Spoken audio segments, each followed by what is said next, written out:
Welcome, movie fans. Thanks for joining us for episode 131 of Reading Between the Reels, the premier podcast of punching vertebrae back into place. If you're a new listener, we're so glad you found us. And if you've been enjoying the show, please like, follow, and subscribe, and leave us a 5-star review on iTunes or Spotify. You can also support the show by posting on our socials and by joining our Facebook group. I'm Greg Dickinson, and I'm joined tonight by Justin Eldon. Corey's out again tonight. We wish him the best as he's recovering from surgery. But Justin, how you doing, bud? We should punch him in the vertebrae, see if that does anything for him. That might work. It worked for Bruce. It worked here. Yeah. I'm doing well. How are you, Craig? I'm good. It's one of my favorite things to do is podcast with you, Justin. So I'm doing very good. Aw. So enough schmaltz. What have we been watching this week? What you been watching? What have I been watching? I feel. I'm blanked. What have I been watching? I feel like I told you. What have I been? Well, we did talk about Gen V. Did you catch up on that? As of Gen this V, recording, the finale has aired. I've watched it. I don't know if you did yet. Ooh, I have not seen the finale. I have children, and you should definitely not watch that show with children around. No. Nope. I mean, we'll talk about that. I have young children. Yeah. So I've been watching Gen V, which Craig and I both really like. The Boys, and I think Craig, you said. Like, I don't like Gen V nearly as much. Like, I probably wouldn't even watch Gen V if it wasn't connected to The Boys. I think you said it's, like, holding you over until the next season of The Boys. Very much so. Yeah, like, it's decent. You don't have, like, the characters aren't there. They're not as compelling as the characters in The Boys, but it's fun world building. And you get some laughs. I do feel like sometimes they try to be gross for the sake of being gross. Fair. But for the most part, it's got some fun stuff in that world. I feel like there's something else that I watched that I really wanted to talk about, but now I don't remember. Dang it! This is embarrassing. Anyway, what have you been watching, Craig? Yeah, I'll go. Maybe it'll spark your imagination or your memory. So, on your recommendation, I watched Nightcrawler, which I had never seen.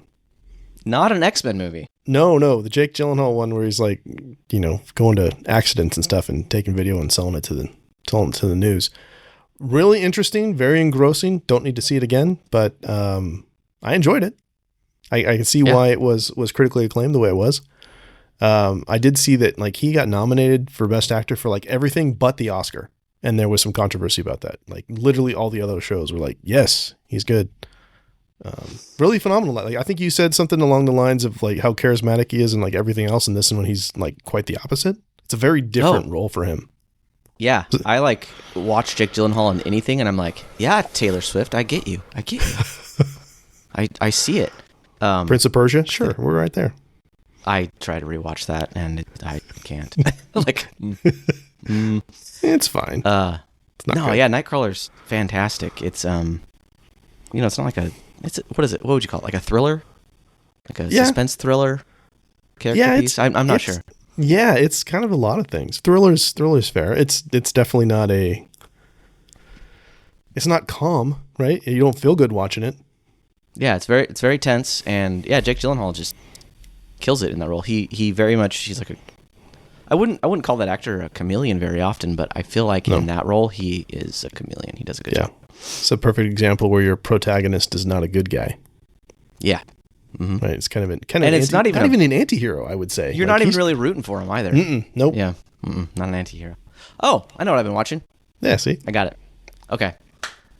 So last week I watched Monsters on Netflix, the Ed Gein story, which prompted me to want to watch American Psycho, which in part is inspired by Ed Gein, with Bruce Wayne. What's it? Yeah, Christian Bale. Yeah. Why? Christian Bale, thank you. I'm so bad with actor names, which I feel like if I have a podcast about movies, maybe I shouldn't. You're not usually. I'm usually pretty bad. Anyway, American Psycho, I'd watched that movie before. This is my second time watching it, but I don't remember a darn thing about it because throughout the whole movie, I'm like, what is this? What is it? Why? It's so disturbing, and I don't understand who watches that movie and is like, yeah, this guy would make a good Bruce Wayne. Like, how does he make that leap? See, I totally saw that way, though, because I didn't see it until much later. I saw it, I think this last summer I might have watched it, or late last spring. And just because of the double life thing, I think was and how he was just like, putting on a facade. I think for me, it was like, yeah, I can see how that would pique Christopher Nolan's interest. Okay, I guess I could see, because he is kind of Bruce Wayne in that film when he's trying to be normal, like his normal douchebag character. So I guess he kind of seems a little Bruce Wayne, but I still just don't think I would have ever watched that and been like, oh, that's our guy, that's our Bruce. Yeah. So that movie's weird. I don't know how I feel about that movie. I don't know if I'd recommend it. It's a good movie, but I don't know if I want to ever watch it again. Yeah. And then the other thing I've been watching is, and I don't know how this movie like slipped under my radar. So The Accountant with Ben Affleck and The Accountant 2. Yes. I had like never heard of these movies for whatever reason. Yeah. And it's not like it's a low budget, tiny little thing. Like it's kind of it's got some big name actors in there. Loved the first one. The first one was like, wow, I have not seen a movie. It like explores neurodivergence in like a fun, action-packed way, and like how that neurodivergence might lead to, I guess, people like viewing society in different ways. So the first one I thought was really cool, and it kind of like, I don't know, like shone a light on different types of people. But then The Accountant 2 just felt like more like it could have been in the MCU, like a post Guardians of the Galaxy MCU. It tried to be really funny and like action packed, and the characters were no longer serious, tragic characters. They were just funny. The second one was fine, but I thought the first one was much better. Yeah. I have to assume the marketing budget for those movies, at least especially the first one, wasn't great because it's a movie that I feel like I would have wanted to see if it had been marketed effectively. Yeah. Because I watch it, I'm like, yeah, this is great. Why have I not seen this? It was absolutely my reaction to seeing that too. Mm-hmm. And Ben Affleck, I wouldn't call Ben Affleck a good actor, but I don't think he's a bad actor. He's really good in a lot of roles. Like, I love him. Yeah. He's my favorite Batman. Yeah. I like him in a lot of movies, but he's not, what's the word? He's not good on the facial expressions or the dialogue delivery. The acting part he really struggles with. All the rest of that he's fine. The rest, yeah. He looks good. He'd make a good extra. Wow. But he does really well in this, in the role he's portraying. It fits his acting. Well, I also watched a Ben Affleck movie because I watched Gone Girl for the first time. Just kind of went down a rabbit hole on that. I watched that and Deep Water, which are both similar, although Gone Girl is far superior. They're both based on books. Gone Girl, though, is David Fincher directed, so it's already better quality. But yeah, that's got lots of twists, and like it looks, he's accused of murdering his wife, and I don't want to get into it too much because even though it's over a decade old, there's still twists in it that I didn't see coming. But was it the one-armed man? Did the one-armed man kill his wife? No, it was not. But it's a good flick. It usually is the one-armed man. Yeah, there's some not really good people in that one. Like both the husband and wife aren't really good people that you would root for in that one either, which is interesting. Is Ben Affleck the husband? He's the husband, and what's the name of it? I can't remember who plays the wife. Rosamund Pike is the wife. Pike. Thank you. Yes. Yeah. I did not know that. I'm on IMDb. Thank you for pulling that up. Thank you for pulling that up. But as soon as you said it, I'm like, yes, she's in Wheel of Time. That lady. She's been in other stuff too. But yeah. So that's a good movie. I also watched a bad movie that was fun called The Meg, which Jason Statham, if it's Jason Statham is like your main guy, that movie, you kind of know what that movie's going to be. And what I liked, and I think I mentioned this to you too, is the movie knew what it was. And like, I will go down the road with a movie that knows what it is. Like Armageddon. I love Armageddon so much. And this isn't as good as Armageddon. I love Armageddon. You love Armageddon too much. I really do. But there were several moments where I was like, oh, they're doing this. Oh, okay. And they knew how silly they were being. And I just love that. So on a scale of 1 to Sharknado, where does it rank? Well, it's not a full on spoof like Sharknado. So if Sharknado should it be from a scale of Sharknado to 10? Where does it rank? Sharknado to Jaws. I was going to go like Jaws being serious. Yeah, I would say it's like a 5. If Jaws is a 1 and Sharknado is a 10, it's like a 5. Okay. It's worth watching, but I did get bored at certain points. But there's enough good action set pieces and just goofy lines, and the characters are fairly engrossing. And Jason Statham is just being Jason Statham, and that's fun. There's a fellow bald guy. It's fun to watch that. You're like, yeah. That's how my buddy felt when The Accountant came out. He's an accountant, which is probably the most boring job you can ever have. Sorry, accountants.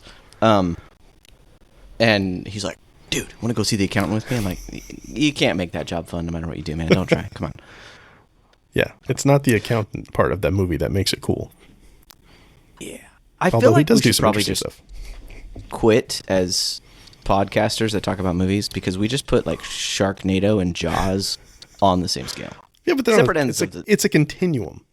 Still, it just feels gross. They're both movies.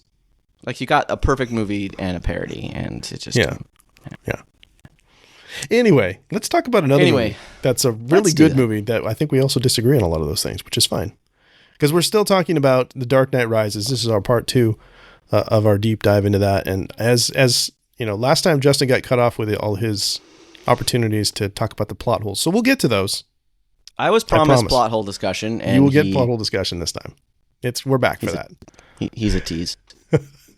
But first, though, we want to talk about body language, facial expressions, costume, hair, and makeup and stuff. So, Justin, do you have things that we didn't talk about last time when we started talking about performance but didn't quite get to? I think we talked about this a little bit with Bane, but I just want to bring it up again.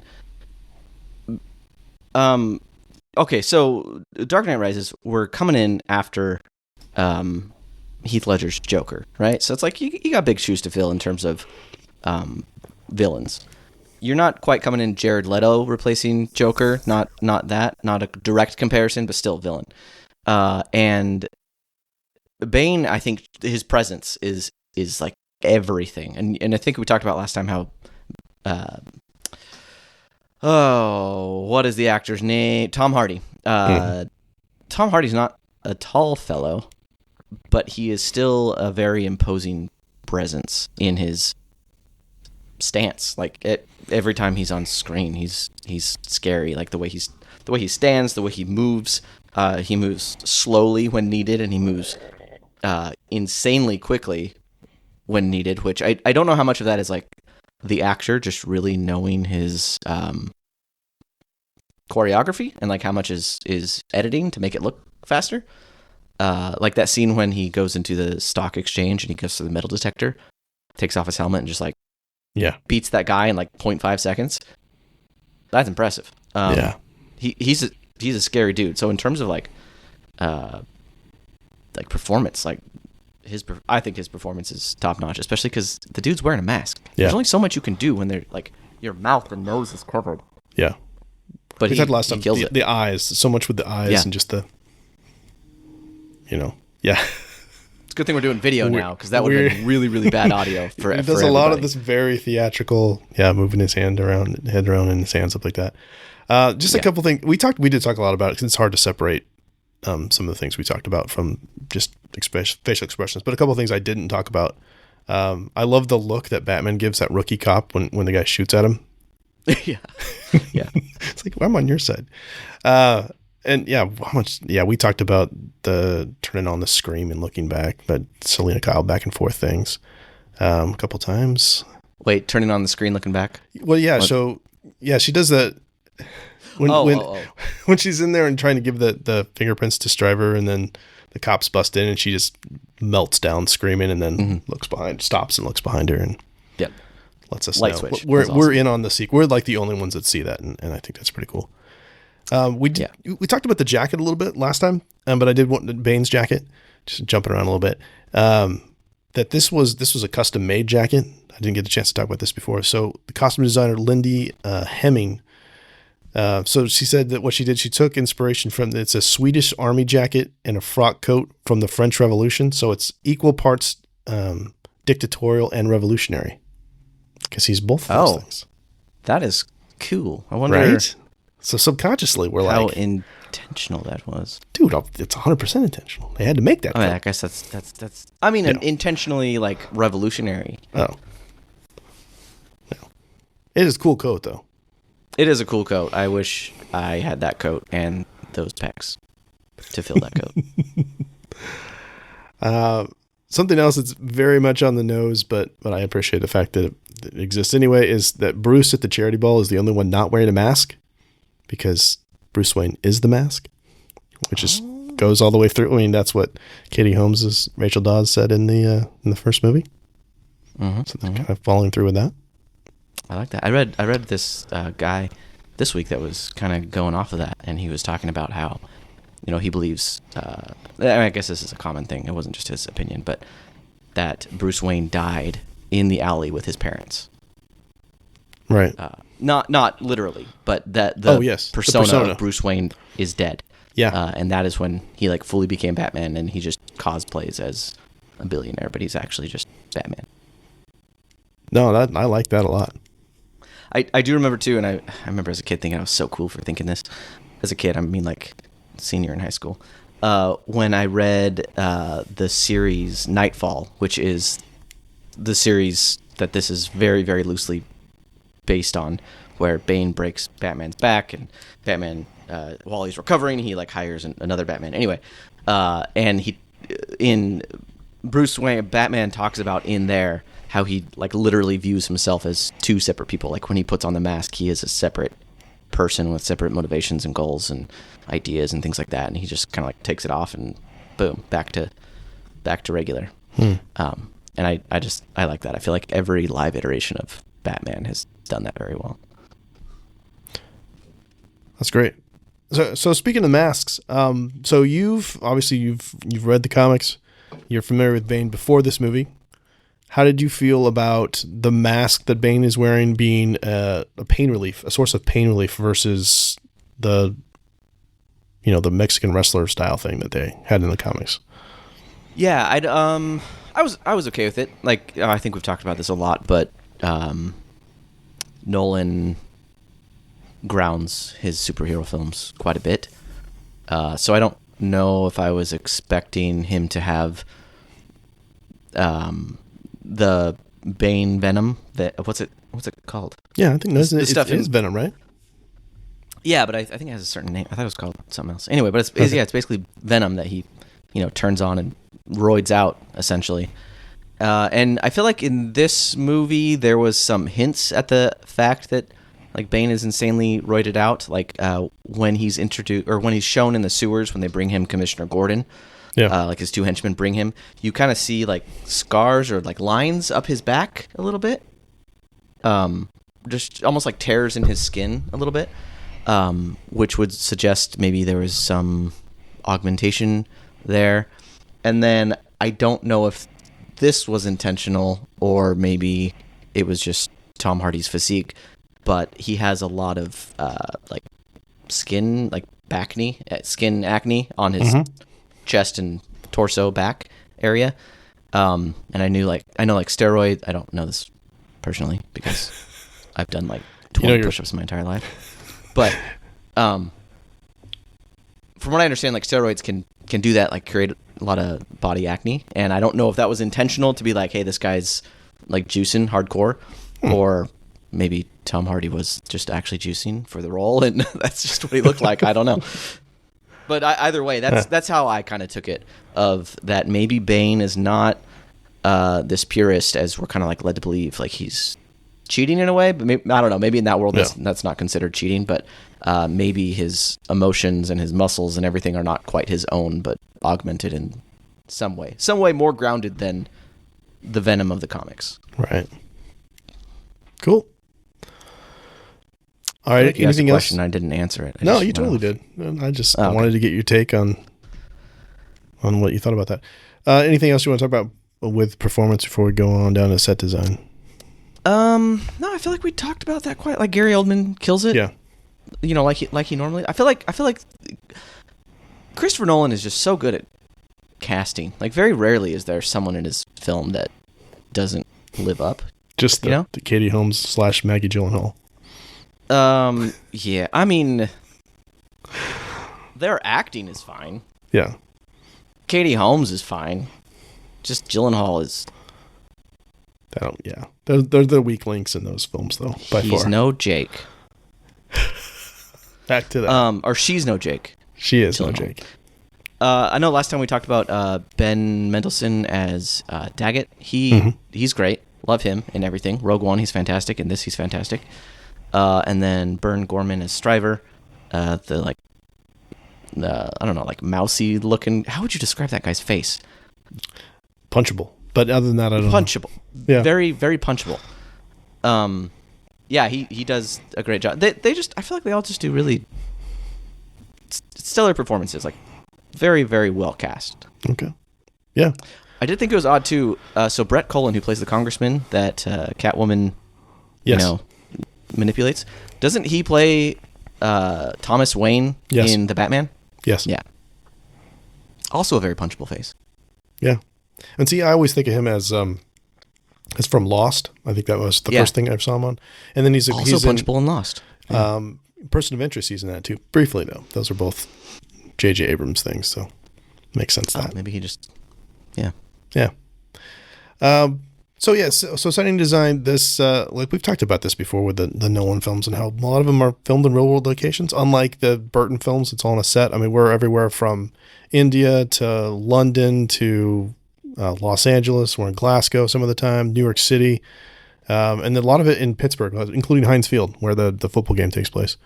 So lots of real world locations, which only adds to, the verisimilitude.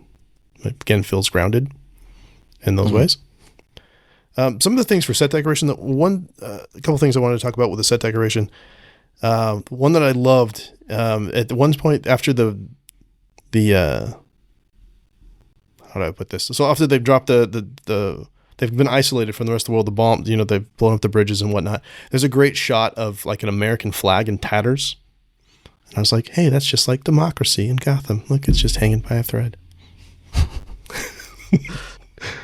Do you feel a little weird? This movie did it in kind of two regards.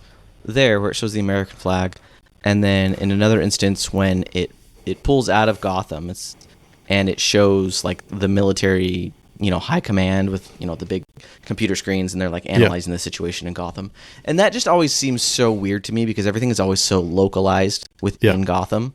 Yeah. But then to see it pull out into the larger world, it's like, I guess, functioning in the same way our world does. I don't know. It just, that juxtaposition between Gotham and real world is always a little bit jarring. I felt that way in The Batman with our friend the vampire. At the end, when like the National Guard comes in to help him out, I'm just like, National Guard next to Batman? That just seems weird. It's a little strange. Weird. Yeah. I don't know. Yeah, that feels like a necessary evil. Like you kind of need to show, the president and like what would happen with the rest of the world if it's, America's most important city. And they mentioned stuff like that, which is also, that was also kind of a little bit weird for me to hear how the rest of America feels about Gotham City. I mean, I guess it makes sense, based on where it would be in that universe. But it was a little jarring. But I guess, also necessary. I kind of wish they would have just kept it a little more localized. But yeah, I understand where they were going with it, I suppose. I was going to say something else about that, but never mind. Something else I wanted to mention. We see this in the first couple of movies as well, but I don't know. Did you notice that when we get to Wayne Enterprises, almost all the rooms are huge, but like very sparsely furnished, like hardly any furniture in them. Like they do not fill the rooms at all. Yeah, I feel like this one, it was kind of subtly showing the decline of the company. That's kind of how I was taking it. Like it used to be this grand, thriving company, and like it's kind of slowly being hollowed out throughout the films. Ooh.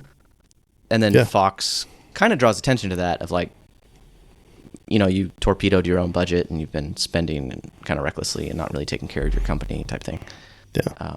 That's how I took that. Is that? No, I like that. And I had something slightly different, but I really like that too. I was just looking at it as, since we have, Bruce Wayne has essentially used Wayne Enterprises as a front for his to fund and to furnish the Batmobile, obviously, and all of his suit and all of his equipment and stuff. Like, it's not really important so much what's happening there as what's happening below. It's like, but also, I mean, I guess that feeds right into what you said too. Like, he's neglected that And it ultimately neglected that in favor of Batman. And then even when Batman, retires, essentially now he's got nothing going on in there. Yeah, that's kind of one of my issues with this movie too. Is so he meets with Fox, and Fox is like, "Well, your company's basically broke and everything sucks." But if I recall, Bruce put Fox in charge of everything. That's true. Right? So it's like, Fox is like, "By the way, you're broke. You suck." And if I was Bruce, I'd be like, "Excuse me, you had one job. Big job, but it was yours, not mine." Yeah. Yeah, I always assumed that Bruce Wayne was a figurehead. Like, that's kind of his deal, right? That he's the playboy philanthropist thing, that it's his name. He's the one signing the checks, but he's not doing any actual work. And I think that's so everyone fact that he assumes neglects it shouldn't hurt anything. Yeah. But maybe I just misunderstood their relationship, or maybe this movie's not as good as we think it is.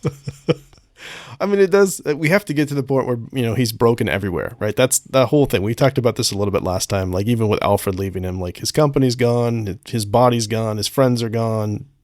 But even for the movie to get to the point where it's like, Bruce is really, really broke. Okay, so there's a very, very public break-in at the stock exchange. Very public. Always bugged me. Yep. Police, cameras, everything. Steals all the money. And then they're like, you're broke. Sorry. Nope, nothing we can do about that. I know it was clearly fraud. Like, why go through all the work of, like, stealing his fingerprints? Yeah. Just to, like, very publicly not use them. Like, nobody is believing that Bruce Wayne is there to initiate those trades. No, that when I first saw the film, that was the one thing that stood out. I don't have a problem with all the other things that people have a problem with, like him showing back up in Gotham after getting out of the pit and all the things. Didn't bother me. But that, I was like, are you kidding me? No, of course. That's not going to hold up. I mean, they did this on Bones. Yeah. I don't know did you watch Bones? The TV show? No. All right. Well, they did this with Bones. There's a character called Hodgins. A similar thing happened where he was clearly ripped off and it was obvious that this happened and he never got his money back. But it's like, it was clearly fraud. No, that's a bridge too far. Well, and they have some lame throwaway line, somehow Palpatine returns line in there of like, oh yeah, well, it's going to take some time for the lawyers to sort all that out. It's like, they do. Shut up. That's hanging the just lantern, immediately shut off his power. You think this guy is paying monthly power bills to the energy the electric company? He's got to be off the grid. Come on. Yeah, off the grid or paid for the next decade. Well, by the time they, well, also he's Batman. You don't think he has offshore accounts everywhere? Yeah, seriously. There's a lot of Batman has a plan for everything. Yeah. Yeah, no, that does bug me. I will admit that's one of the things I'm just like, no. I mean, I get why it's trying to serve the purpose of he's broken. I get it, but come on. Yeah, there's just a lot of so the movie can happen. Why is this thing so the movie can happen. Yeah. I feel like we've come to respect Christopher Nolan. Yes, he doesn't always pay attention to the small plot details. He expects the audience to piece a lot together. Yeah. Like in Inception. Inception does not focus on the little tiny details. So you just kind of have to headcanon your way out of that. Yeah. But in this one, it's there are too many of these. And it just feels different. I don't know. Yeah. See, I don't know why. You've got me thinking of some other ones that bug me now as I move on down to props because I know. I think we talked about this at lunch too. It's what about all the other tumblers? The Gothamites are going to recognize that, right? All the the camo ones. Hey, isn't that Batman's car? How come there's a whole bunch of them? Where those came from Wynn Enterprises? Oh, that's weird. Yeah, that's really weird. You're telling me every kid in the city doesn't have a little Hot Wheels version of the Batman tumbler by now? 5-year-old's gonna be like, "Mommy, it looks the same." Yeah. Shut up, child. That kind of bugged me. I mean, I get it. I do love the bat, though. I have to say, I'm going to swing back and forth. I love the design on the bat. I love the sound design on the bat. Yep. All that's very cool. And I know a lot of that is practical. Sorry, I had to say it. A lot of that is practical, as where they move that thing to. Obviously not the actual stuff where it's up and above and whatnot. But so between the tumbler, the bat cycle, and the bat, what's your favorite Nolan trilogy vehicle? Yeah, I'm still going to go with the tumbler. But I do like the bat quite a bit. I've never been much of a fan of the tumbler. I don't dislike it, but of all the Batmobiles, might be one of my least favorite. Oh, that's true for me too. I mean, I would. So I do like Batfleck's Batmobile quite a bit, which is kind of like I like Batfleck's. That's kind of like a merge between this one and like Keaton's Batmobile in a lot of ways. Yeah, it's got like style, the best of but both. also just like the raw power. Yeah, crushes everything. Actually, that you know runs into what? the soups. The Batman with Vampire Boy. No, that's not even. That's just a least car. favorite. Oh yes, that's just a car. That's dumb. Oh yeah. I don't. Give me something. It's a Batmobile. Batman drives it. It's a Batmobile. Sorry. Yeah. Okay. No, but I like Michael Keaton's quite a bit. Obviously, there's like some nostalgia classes going on there. Yeah. But that one's just awesome. And then the one, I don't know if this counts, but the animated one from the Batman animated series. Yeah. Which is also one's just very tank-like in a lot of ways. So cool. So cool though. Okay. Speaking of stuff that's dumb, the clean slate, which I don't have a problem with in and of itself, like the fact that it exists, but it is Craig, wait. Yeah. Wait, okay. Pause. No. Yep. You're supposed to like this movie, and I'm supposed to criticize this movie. What are you doing? Stay in your lane, man. I gotta be a critical thinker.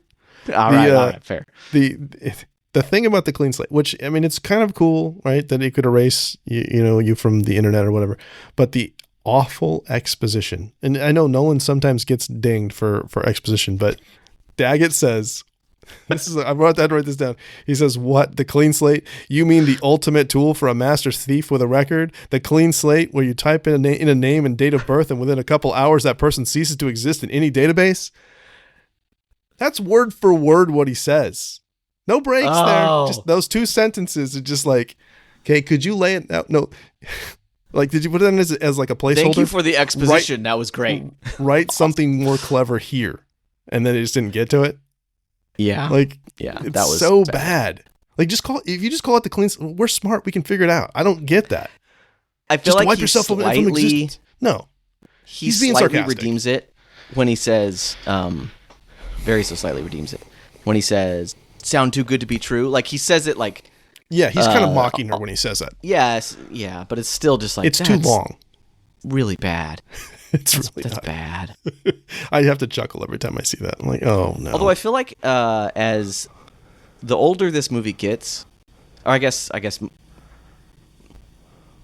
the more I watch this into the future, 2012, 2020, 2025, 2030, whatever. Whenever I watch this, like that, the idea of that is just like more and more appealing as our lives like transfer more online. Yeah. I'm like, ooh, that sounds nice. I like to erase a lot of things. That'd be great. Anything else setting the design you want to talk about before we move down to characters? And I feel like the other movies, Nolan tried to hide the fact that Gotham was like a mix of New York City and Chicago. Like he kind of like blurred the lines, but in this one he's like, nah, like forget it. It's just New York City, or it's just Chicago. Like, it's just very clear. He shows a lot of like zoomed out, like aerial shots and whatever. Yeah. Although a lot of it, the interior, the close down stuff though is Pittsburgh. So, but I know what you mean. Like when you just look, there was a much more mix in say Batman Begins than there was here. Yeah, but I mean, I understand why this one had a lot more to do with the fact that the city was isolated, so you had to show quite a bit. Okay, it's an island. You have to. Yeah. Is it a full island, or is it just? I think it's a full island, right? I think that was the whole idea. Yeah, that it's an island. That's so when they blow those bridges, there's no way out or anything. Mm-hmm. Oh, can we talk about the blown bridges? Yes. Okay, I am not an architect or an engineer, but I play one on TV. Just kidding. But my very deep and intense Googling about architecture and engineering has shown me that those bridges that were blown up to isolate the city are suspension bridges, which a suspension bridge requires the entire bridge to be connected. If you blow one part of a suspension bridge, the whole thing falls apart. Like it just, I'm sure there's an engineered term for this or something, but You can't have a suspension bridge with one part blown up. You just can't. And they just straight up don't care. They're like, yeah, we're going to blow it up. And then the U.S. Army is going to park on the other side with like big old guns and tanks and jeeps. And so the movie can happen. But I'm like, no. I don't like it. So, I don't know. Either CGI in a new bridge or I don't know, have drones over it to shoot things that try and isolate in some other way. I don't know. But yeah, I don't like that. Like I said, I don't know much about engineering, but every time I watch this movie, I'm like, that doesn't work. And for this podcast, I'm like, okay, I need to confirm if that doesn't work. Sure. And yeah, it doesn't. Yeah, it doesn't it's work. a fair gripe. Not even a little bit. Okay, I'm done. That was it. All right, I'm just rolling down the characters to see who we haven't talked about. We've talked about just about everybody else. We didn't talk about Matthew Modine as Peter Foley, the second command, Matthew Modine had a much bigger career in the 80s and just kind of pops up here and there and was in this film. Oh, yeah, he's pretty good. Stranger Things. He's the yes, that's probably doctor. Most of our audience would know him from that, yeah. And the kids would know him from there. Nestor Carbonell plays the mayor again. Aidan Gillen, who plays the CIA agent at the beginning. Also, Littlefinger from Game of Thrones. And then, is this also Cameron in Ferris Bueller? I always get him mixed up. Is it different? Is it a different guy? Same guy? No, it's a different guy. Pretty sure. Different guy. Okay, different guy. I get him mixed up. They look similar in my brain. No, that's a different guy. Can't remember his name off the top of my head right now. But that's not him. That guy, just in that plane scene, the CIA agent in the plane scene, is just so funny. Because you can tell. You can tell it's like, this guy clearly has a desk job. He got promoted last minute. He's feeling real that guy cool. Over here. Yeah. Yeah. He didn't fly so good. It's Perhaps he's wondering why you would shoot a man before throwing him out of a plane. You're a big guy. For you. Yes, okay. Yeah. There you go. We do have Juno Temple, Keely Jones from Ted Lasso. Pre-Ted Lasso. She's Selena Kyle's friend. Jen. Tiny little bit part. Without her British accent, which is always just weird. How do you feel? Let's assume, because I don't think there were ever any plans to make a fourth one, right? No, not from Nolan. So let's assume there was, because it's kind of weird that they would introduce Robin right at the end and then not have any need for a follow up. Do you think Joseph Gordon-Levitt would have been a good Robin? You like that? You like that casting? Well, he's not Robin at that point. He's Batman. So which question are you asking me? Would he have been a good sidekick, or would he have been a good Dark Knight?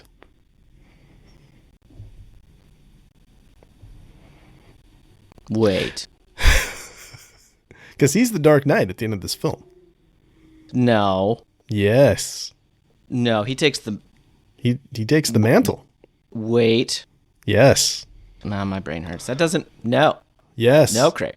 100%. That's why the bat symbol has been restored. That's why he was he wasn't training a partner. He was training a replacement, just as to borrow from Tommy Lee Jones in Men in Black. No, he's the Dark Knight who rises at the end. That's the name of the movie. That's the name of the movie. Yeah. No, and they had talked about this. Like, if they were going to put, Henry Cavill's Superman in the same universe as this, like, he would be at this point, it would be with Joseph Gordon-Levitt, which we don't want that. Nobody wants that. No, I don't. He's Batman. Oh, he's Batman. Now. He's Robin who became Batman. He was Robin. Now he's Batman. He wasn't Robin though. Where's his tights? He doesn't have to have the tights. That's the thing. It's grounded. That's super grounded. He'd been Robin the whole time. He was Robin the whole time. Yeah. But he didn't have the training, right? He wasn't in the League of Shadows. Like, he didn't do the whole thing and disappear for 7 years. So he's not ready. Oh, I don't know how I feel about. Are you sure? Is this like a commonly accepted theory? 100%. He is the new Batman. I thought he was going to take up the mantle. I mean, this is all hypothetical, right? But I thought he was going to take up the mantle as Robin, though. No. He's Batman. He's new Batman. He would not fill out that suit. I know. Guy's got to bulk up. He could talk to Bane about some steroids, I think. Well, he doesn't have an Alfred either. He's going to need some help. I mean, I think, he's got Gordon in his corner. but Gordon is Gordon, not Alfred. No, I know. That's I'm not deep. saying he's going to straight up replace Alfred. I'm saying he's not by himself. He's got help, but he's going to have to get himself an Alfred of some kind. Oh, I don't like that. This is the first time you're getting to this? 100%. That's where that went. I just thought he was going to be Robin. No. Like a Nightwing. Nightwing's his own thing. I Nightwing do. is not Nightwing. I know. Yeah, no, Nightwing No, I'm is... thinking of Darkwing Duck. That's Duck. Have you seen Darkwing Duck? I have, but yeah, I know Nightwing is Dick Grayson. That's when he goes to Bloodhaven and all the things. Yeah. Yeah, so I thought he was going to be like a Nightwing, like a grown-up Robin. I don't think so. That's why you get the bat symbol at the end on the rooftop. If nothing else, I think there's tons of in-text evidence for that. So that kind of a little bit follows. But then you see the Dark Knight Rises at the end. I'm like, that's what they mean. I mean, it means multiple. It means more than one thing. Platform that rises. It means more than one thing. Like a lot of stuff. Oh, it's symbolism, but it's also like literally happening when it rises. Yes, literally. The song Rise is playing at the same time too. The song is called Rise at the end. So I don't know if I like this. I don't like it. It's both too on the nose and too far away from the nose. Mm-hmm. Well, there's multiple noses at play. Oh, the nose plays. That's an Ocean 13 reference. Bane doesn't have a nose. It's true. How is that connected? It's all connected. Where's Corey? We need some theories. Hey, did we talk about Cillian Murphy being in this? I can't remember if we did. Oh yeah, I don't know. That was nice. I don't know if we did, but he only got the one scene, but that's great. I know that's the rumor has it that was going to be Heath Ledger as the Joker as the judge, but I'll take some Dr. Jonathan Crane, Scarecrow. See, every time I hear that, I don't like it. I don't like Joker in that role because Joker's an agent of chaos. I was saying the thing. Mm-hmm, same thing. Yep. A judge is not. That's the opposite. No. Unless he was a really chaotic judge. I mean, they do have the death or exile. Yeah, death by exile. That's kind of fun. Death by exile. Yeah. Yeah. I'm reading too much. I'm still okay. While you're doing that, I'm going to throw Robin's not Batman. No. I know, but at one point, Dick Grayson becomes Batman, right? He's one of the ones that takes up the mantle. That has happened in some iterations. No, I'm sorry, Michael. Liam Neeson's back. He's back. Yeah. Which again is another wonderful Christopher Nolan grounded, because in the comics, Ra's al Ghul, or Raz al Ghul, however you pronounce it, isn't Raz the correct way? I don't know. Ra's al Ghul, I heard that's the actual pronunciation. I always said Ra's al Ghul because that's what Nolan I grew up says. on the animated, and I think that's what they call him in the animated one. I got it. It's been a while since I've seen that. I need to check that out. But there's many paths to immortality, right? It's just a flashback that. So this is another interesting. This is similar to like what we talked about with Dom and Maul being the one who's like anything that he gets from Maul is actually Dom, right? So when he says, he basically reveals that Bane is his kid, even though it's not. That's just Bruce figuring that out incorrectly. But he takes it as detective, my eye, dummy. Where did I put I put this somewhere. Oh yeah, this is what I had as a note for that one. How does this movie get a Liam Neeson Force Ghost before Star Wars does? Ooh, deep cut. Because he should have been. Dang it, he should have been in Revenge of the Sith. Like there was in early iterations of that. That Star Wars trilogy does Qui-Gon dirty. He's so good. He should have been. We needed to Yoda's talking to him when he's got more. his eyes closed. We talked about that. But it was nice to see Liam Neeson back. And it's always give me some more Liam Neeson. And it's cool to see the immortality of that character in a grounded universe. Yes. Of Nolan's. Yeah. That was cool. While we're talking about reveals and Batman being the worst detective ever and finding out that Bane is not Raz's son. And missing, Talia there the whole time. His face after he gets stabbed and realizes who Talia is, he's just like, oh man, Aren't you glad we're doing video now? Yeah, I hate Christian Bale's mouth, but it's usually pretty forgivable. But in this, when he's Batman and you can only see his mouth, and it's like extra puckered because the mask pushes it down, and he's just like, oh man, I don't like this Batman. the character. I don't like Christian Bale's Batman. I don't like it. Wow. The more I watch it, the less I like it. We started strong with Batman Begins, and it's just kept going downhill for you. Yeah, because you like that one the best. Yeah. Yeah, but this one, have we talked about costume yet? We didn't totally talk about it. It is the same costume, essentially, from Dark Knight. It is the same costume, but the shadows do not betray that costume. Like, the costume needs to be in the darkness. But in this one, they're like, nah, let's put it in, like, full gosh dang daylight for no reason. That whole we talked about this last time, but, like, the whole street fight, that could have been at night. No one needs to see the bat suit in broad daylight. It does not look cool. And maybe that was, like, we just want to try it on because we haven't seen it. I don't know. Maybe, but I feel like if Batman's in the daytime, he needs to be wearing his blue suit. Please. Which I heard there was a tiny bit of news about that today from Andy Muschietti, who's apparently still on track to do The Brave and the Bold for James Gunn's DCU. It was one line in an interview because he's doing Welcome to Derry because he did it in It Chapter 2. And they're talking about, we're in the next couple months, we're going to start having some information coming out about that. I've already said too much. So that's essentially confirming that movie's still happening. But nice. I say all that to say, I want blue and gray suit. I want the yellow emblem I want a yellow utility belt, and I want the yellow emblem with the black traditional Batman symbol in the middle. But Craig, we already got the blue suit in The Flash, and you love that suit much. I love that suit. I like seeing the blue and the gray. It's trash. We also got, there was two of those, remember? Because Keaton had a blue and gray suit in his in that chamber as well. You didn't get to see it very much, but it's in there.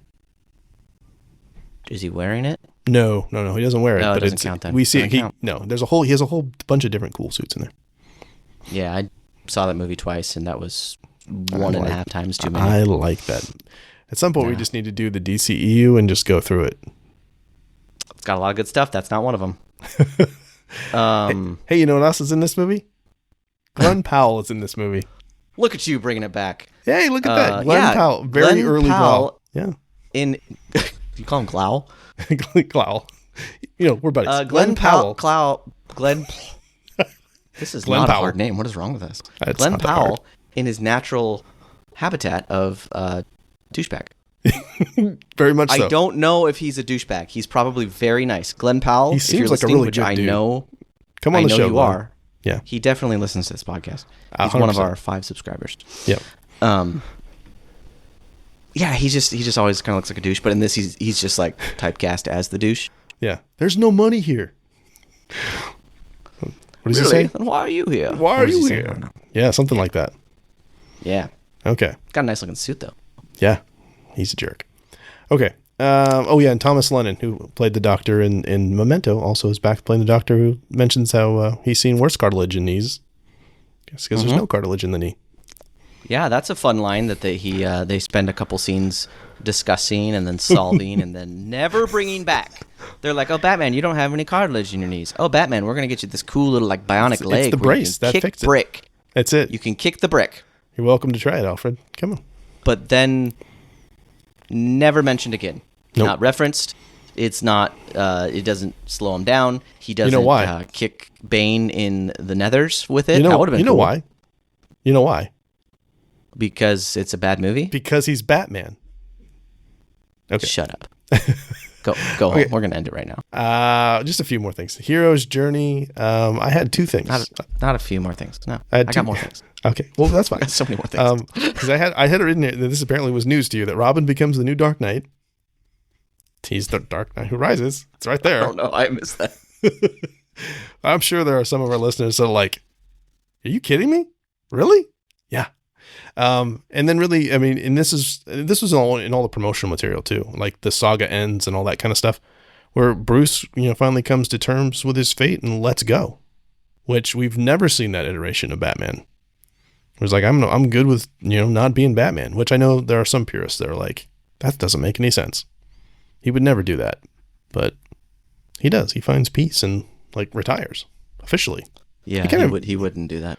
Mm. Well, it's, we talked about this a little bit too, that, Batman, I've heard lots of people way smarter than me talk about this too, like where, Batman retires after the Dark Knight and he lives in isolation as Bruce Wayne. Like that doesn't make sense either. He would retreat into the Batman persona because that's who he is.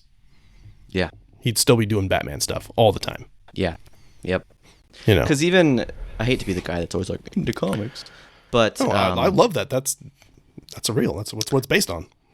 So the thing that I can't remember the name of the comic now, but the saga that Batman vs Superman the movie is based on is it's basically old man Batman. We're talking about the Dark Knight Returns. Yeah, there we go. Okay. So Batman, Miller. Just like in the movie, builds a suit to fight Batman. Gets wrecked by, Batman builds a suit to fight Batman. Superman. Batman builds a suit to fight Superman. There we go. Gets wrecked, but I'm pretty sure he knows he's gonna get wrecked, and essentially lets Superman beat him, more or less, in order to. Like he goes out as Batman, like intentionally, knowing that was the end. So I don't like this idea that he kills off Batman and remains Bruce Wayne. Yeah, especially when he goes out with Catwoman, because Catwoman and Bruce Wayne weren't buddies. I mean, they kind of were, but it was more Batman and Catwoman, or I guess I should say Bruce and Selina and Batman and Catwoman. Yeah. Yeah, I don't super like that. And that just made me think, like, this is going to be a tiny rabbit trail, but I'll go this way anyway. Like, it's like Fat Thor in Avengers. Like, it would have made more sense character-wise for him to, go super militaristic after losing, after not going for the head, right? To, not ever going to be, I'm never going to screw that up again. To see him just go crazy fascist would have made sense, too. More, and then they play it for laughs. To go super serious and I'm going to have, make New Asgard a stronghold and just be a total a-hole all the time. That would have been a cool I would have loved alternate reality version of that. But they went for laughs because it's the MCU. I like Fat Thor. Which, Thor. I mean, I'm sorry, I liked Fat Thor too, but anyway. I really like the line. I like Fat Thor mainly because when he gets the hammer and he's like, I'm still worthy. That's so heartwarming. There's a lot of I like in that movie. Big time rabbit trail. Okay, so we talked world building. We talked about this a little bit. Sets up this potential future that never happens, which is always kind of interesting. And I know there was rumors that Man of Steel would be in the same universe, which we talked about why that's an issue. And I have two minds about that because I mean you have this $1 billion franchise. Let's already have this established world, and then you don't use it. I get why. But it's also it's just Zack Snyder's Man of Steel is way too fantastical to be alongside Christopher Nolan's Batman. They're very, very different. And it's and somehow it's the most grounded Superman we've ever had. Man of Steel? Oh yeah. I guess Man of Steel is, but the rest of the DCEU is not as much. No, that's because that's the pitch, right? That's Goyer's pitch. That's why he does it as an alien invasion movie. How do we do this if this was in the real world? Yeah, that's true. I guess the grounded in Man of Steel versus the subsequent films. Yeah, kind of because that is the follow up to this in a lot of ways. I mean, it's written by the same guy. It's Nolan produces, and obviously Snyder comes in and directs. But tonally it's very similar. I feel like James Gunn's Superman. I think you and I discussed this. I'm gonna steal your comment. This is Craig's comment. But because James Gunn's Superman is so lighthearted and cheery and very opposite from the Zack Snyder Superman, I love them both. Yeah, but me too. They're very different. I would really like to see a team up with James Gunn's Superman and a Batman. Get a really jaded, dark, just cranky Batman. Batfleck would be great. Batfleck and James Gunn's Superman would be awesome. It would be fun. Because I feel like Superman in that iteration is way more nerfed than Cavill's Superman. Yeah. So he would be a little bit closer to he's competing with Batman. Yeah. Yeah. And Ben Affleck's Batman is just insane. Yeah. Well, we've scene, blah blah blah, Corey, something. There you go. We've kind of drifted into final thoughts a little bit too. Oh yeah, sorry. But my final thoughts are plot holes. we'll get to that. I was just gonna say, just to kind of jump off that, like I really do. That's what I want more. Yes, I'm excited. I liked Superman. I'm excited for Supergirl and Jason Momoa playing Lobo. That's fun. And Man of Tomorrow is already like being written right now. If we get another Superman movie, like give me 13. Superman's my favorite superhero. Give me like 13 Superman movies. But I really want a World's Finest movie where it's not Batman v Superman. I want to see them team up. I want to see like the Lethal Weapon dynamic. Like give me that. Like please. I would want to see a Batman versus, like, because I feel, as much as I like the Batman versus the Dawn of Justice movie, love the director's it. good. Director's good. Ultimate good. As much as I love that movie, it would have been so much better if we had an established friendship between the two first. Yes. Like the stakes would have been way higher. The Martha scene might have actually been slightly good. That's stop. Craig likes the Martha scene. I do. I love it. It worked for me on an emotional level. You are the one. You are the only one. Stupid. Thank you, Chris Terrio. I appreciate you. I don't know who you are, but I don't. Chris Terrio. Like he wrote Batman v Superman and won an Oscar for Argo. I think he won an Oscar for Argo. I know he wrote Argo. Come on the show, man. Yeah. Anyway, I would like to see like. Of course, he also wrote Rise of Skywalker of those guys just like being buddy pals. I and then so have want some that very much. That causes them to fight. That'd be awesome. Well, like, have you seen? I know it's based on a comic.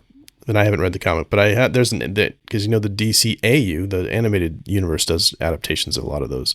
Batman, Superman, Public Enemies, or Superman, Batman, Public Enemies, where Lex Luthor is the president and like they have to go on the run or whatever. Like the two of them are fugitives, and just the rapport between the two is amazing. Just watching them be like buddies is, because Superman's so straight laced and Batman's jaded and all of that. That dynamic it's beautiful. Give us that. Yeah. The buddy cop thing. Batman's all like ends justify the means. Superman's like, Boy Scout. What the hey, dude? Yeah. What the hey? That's Superman. Gets to be such a jerk sometimes. Four's a name. So is Gary. Oh man, that's. I really do like. I like that iteration of Superman quite a bit. Yeah, okay, really so any more final thoughts on this one? I know you have some plot holes, so let's do it. You've got the floor.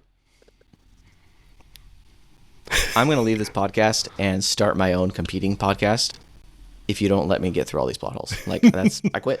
Go. Whatever you're paying me, I don't care. It's over. We're done. Go for it. He doesn't pay me at all. Okay. So, let's do some plot holes. So we talked about how stupid it was that the plane got hijacked and everyone's supposed to believe that was the plane crash, even though the wings are like probably 100 miles away. Sure. All right. And then we like perform a blood transfusion in a moving plane. Sure, yeah, that works. Whatever. All right, so we talked about how terrible it was that you can just punch a vertebrae and it fixes a broken. They never say it's a broken back, but in the comics it's a broken back. Oh, so yeah, we're just gonna punch you and you're good. Like, screw you, chiropractors. How dare you go to school for. It did say it was sticking out, right? They tell you which one it was sticking out of his back or whatever. Yeah, there's some description. So, I mean, I believe you can use force to push it back. I don't believe that just heals it, though. No. Like, anyway, we got some issues there. We talked about the clean slate thing. Oh, no, we only talked about the dialogue with the clean slate.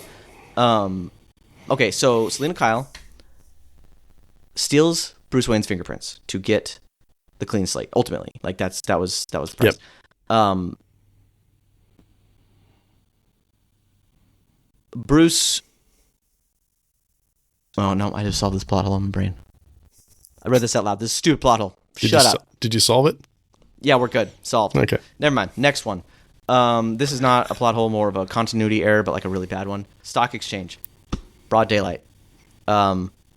Probably like early morning too, because I'm pretty sure that the exchange just opens.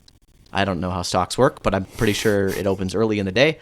And then they drive out on the motorcycles. Still daytime. Like they drive out of the stock exchange. Still daytime. Next I think that was early evening. That's how I always looked at that. Next scene it's just like dark. Yeah, nighttime. It falls quick. It was. What happens at sunset? It was winter or fall. I don't know. We're getting to the time change right now. Okay, but if we can turn that scene into dark, could we have turned the street fight into dark? That would have been nice. That's a stylistic choice. I can't help you there. Yeah, okay, just bad. Okay, we got a light switch in Gotham. That's fine. Whatever. Talked about the bridges. Oh, okay. The cops. Yes. We lure the cops down into the sewers, right? For like 5 months. Are in new. I'm just gonna Google. If any of my students are watching this, and I tell you not to use the Google AI to cite your sources, which I do, you have to use the actual link to cite the sources, not Google AI. I'm breaking that rule right now. Luckily, none of my students watch this. Okay, so the NYPD is 34,000 has 34,000 officers. Sorry, 33,000. Okay. So we're gonna assume Gotham is the same. We're gonna assume. So we have roughly 33,000. Let's say not all the officers went down there. Let's say 30,000 officers in these sewers. Mm-hmm. And how are they eating? Are they like putting down food for all of them? So the movie can happen.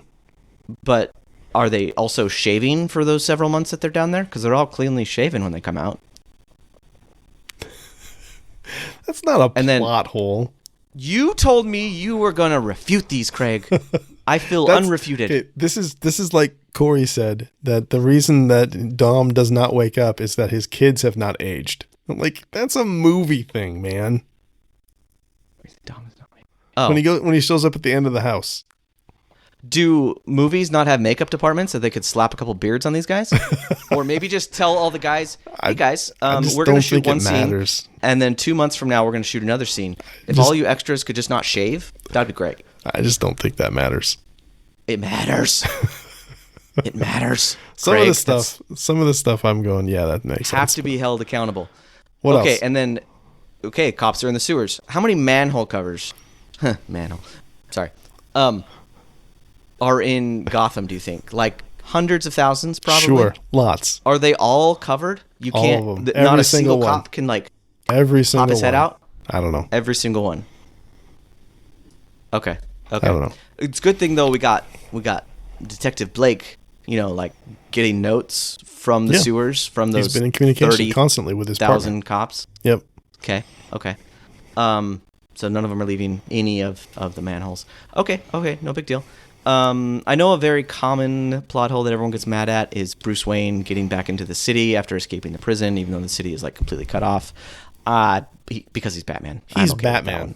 I'm sure he could hire a plane and parachute in. Not a big deal. He's got 1,000 ways in, just like he should have, offshore accounts. Freaking Batman. The end. He's Batman. I'm fine with that. Yep. Let's see. Another common one is Bruce Wayne is dead, but then he's not dead, but then he dies again when Batman dies. Someone would have connected the dots. I don't have an issue with that. I don't think anyone knew Bruce Wayne really came back into Gotham. I don't think he made that really clear. Like, Batman came back, but Bruce Wayne didn't really come back. I mean, he showed up at that one ball and then, destroyed all of their cameras with the EMP. No. I'm saying when he comes back into Gotham after Gotham has been overtaken and isolated. Oh, nobody saw him. Yeah, some people online are like, people would connect those dots. I'm fine with that one. Not at all. I got more. Hang on. Some of these we've already talked about. Did you just make a giant list? Yeah. Oh, yeah. Most of my notes for this episode are just plot holes, if I'm being honest. Yeah, keep going. Oh, Blake figures out that Bruce Wayne is talk Batman. About that. Well, because he had the anger. Yeah, that's weak. Oh yeah. I noticed your face. Your face looks like sad. Because you can't hide the anger the way that I learned how to do it. And I'm an orphan, and I recognize other orphans. Yeah. Therefore, you're Batman. I don't know if that's a plot hole. That's just lazy writing. I'm just gonna put this on a category of bad editing, plot holes, and lazy writing. Okay.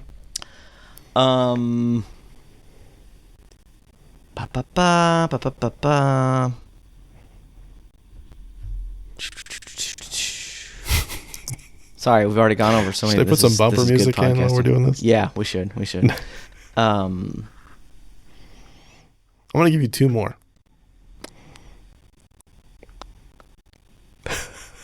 Oh, now I feel like I gotta narrow these down. I know.